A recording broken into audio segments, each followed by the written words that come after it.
Ramzan special আজকে আমি তৈরি করব মুচমুচে ফুলকো বেগুনি। ইফতার টেবিলে বিভিন্ন ভাজাভুজির পাশাপাশি বেগুনি হচ্ছে মাস্ট ট্রাই একটি আইটেম। আসসালামু আলাইকুম everyone, welcome back to my channel.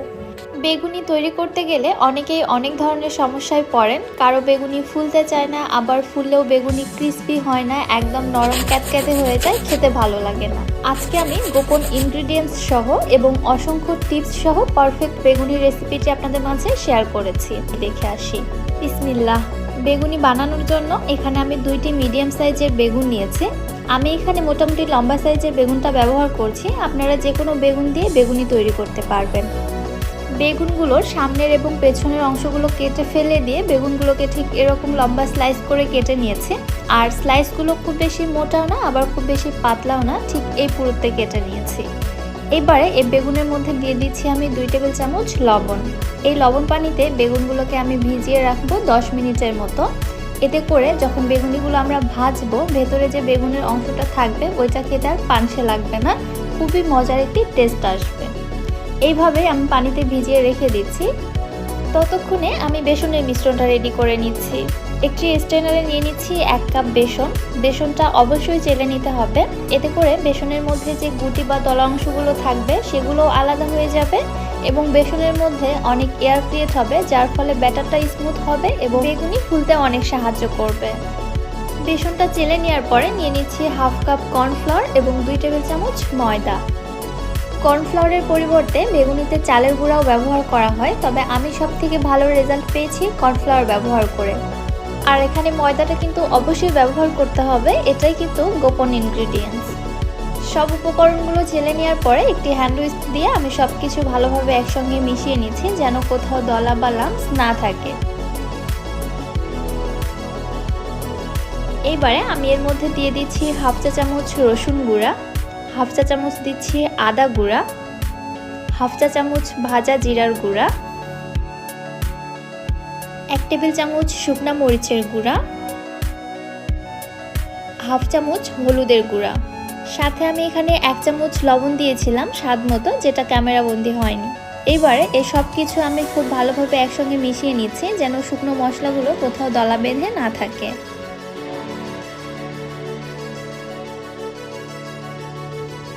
এইবারে নর্মাল টেম্পারেচারে থাকা পানি দিয়ে আমি বেসনের মিশ্রণটা তৈরি করে নিচ্ছি। এই ব্যাটার তৈরির ক্ষেত্রে পানি একবারে বেশি ঢেলে দেওয়া যাবে না, তাহলে ব্যাটারটা স্মুথ হবে না। অবশ্যই অল্প অল্প করে পানি অ্যাড করে দিয়ে ফার্স্টে একটি ঘন ব্যাটার তৈরি করে নিতে হবে। এতে করে ব্যাটারের মধ্যে কোনো লাম্পস থাকবে না, ব্যাটার যেমন সফট হবে তেমনি আমাদের ফেটিয়ে নিতেও সুবিধা হবে। অল্প অল্প করে পানি অ্যাড করে দিতে দিতে ঠিক এরকম ঘনতের একটি ব্যাটার তৈরি করে নিয়েছি। দেখতে পাচ্ছেন ব্যাটারটা কিন্তু বেশ ঘন। ঠিক এই অবস্থায় ব্যাটারটিকে আমি ফেটিয়ে নিচ্ছি 6 থেকে 7 মিনিটের জন্য।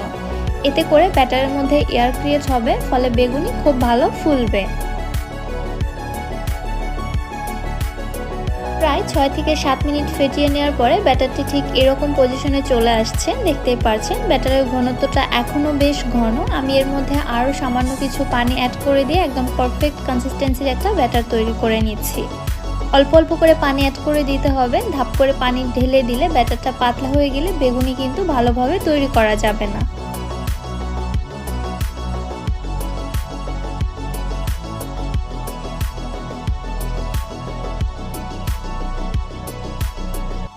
বেগুনি তৈরি করার জন্য বেগুনির ব্যাটার অলমোস্ট ডান। বেগুনির ব্যাটারের কনসিস্টেন্সিটা কেমন হবে আমি সেটা এবার আপনাদের একটু বুঝিয়ে দিচ্ছি। আমি আমার হাতের একটি আঙুল ব্যাটারের মধ্যে ডিপ করে নিচ্ছি। আঙুলটা ওঠানোর পরে দেখুন হাতের আঙুল থেকে ব্যাটারটি কিন্তু ছিঁড়ে ছিঁড়ে পড়ছে।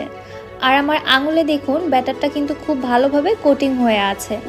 ঠিক এরকম কনসিস্টেন্সির একটা ব্যাটার তৈরি করে নিতে হবে। এবার এর মধ্যে দিয়ে দিচ্ছি আমি 1 চামচ বেকিং পাউডার।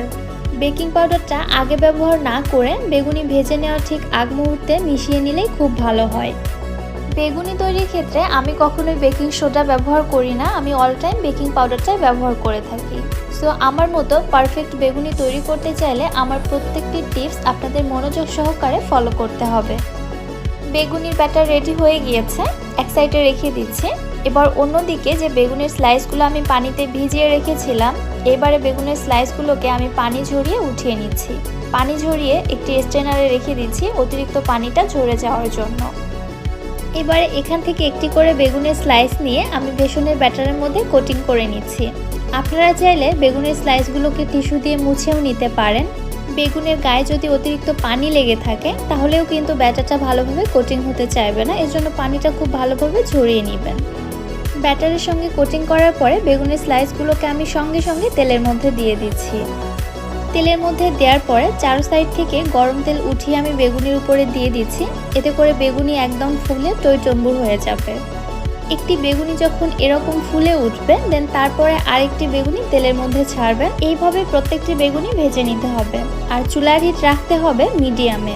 চুলার হিট যদি সঠিকভাবে মেইনটেইন না করা হয় সেই ক্ষেত্রেও কিন্তু বেগুনি ফুলতে চায় না।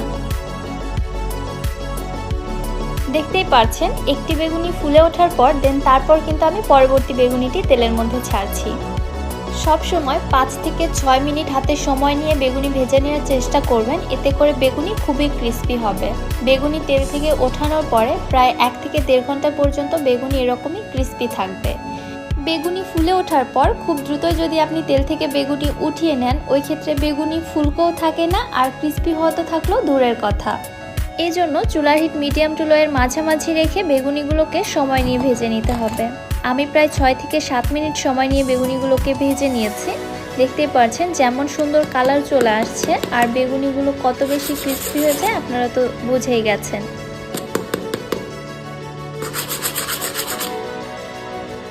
আমার প্রত্যেকটি টিপস মনোযোগ দিয়ে ফলো করে বেগুনি তৈরি করলে আপনাদের বেগুনিও এরকম পারফেক্ট হতে বাধ্য। এইভাবে বেগুনি তৈরি করলে বেগুনি এত বেশি মজা হবে, এমন মজার বেগুনি আপনারা বাহিরেও কোথাও কিনতে পারবেন না, কিন্তু ঘরে খুব সহজেই তৈরি করে নিতে পারবেন। বেগুনিগুলো কত বেশি ফুলকো এবং ক্রিস্পি হয়েছে জাস্ট দেখুন। ভিডিও করতে করতে বেগুনিগুলো কিন্তু টোটালি ঠান্ডা হয়ে গিয়েছে, তারপরেও দেখুন বেগুনিগুলো কত বেশি ক্রিস্পি। আশা করছি রেসিপিটি আপনাদের কাছে ভালো লেগেছে। রেসিপি ভালো লাগলে যারা আমার ইউটিউব চ্যানেল থেকে ভিডিও দেখছেন চ্যানেলটি সাবস্ক্রাইব করে দিবেন, আর যারা ফেসবুক পেজ থেকে দেখছেন পেজটিতে লাইক অথবা ফলো দিয়ে দিবেন। আজকের মতো বিদায় নিচ্ছি।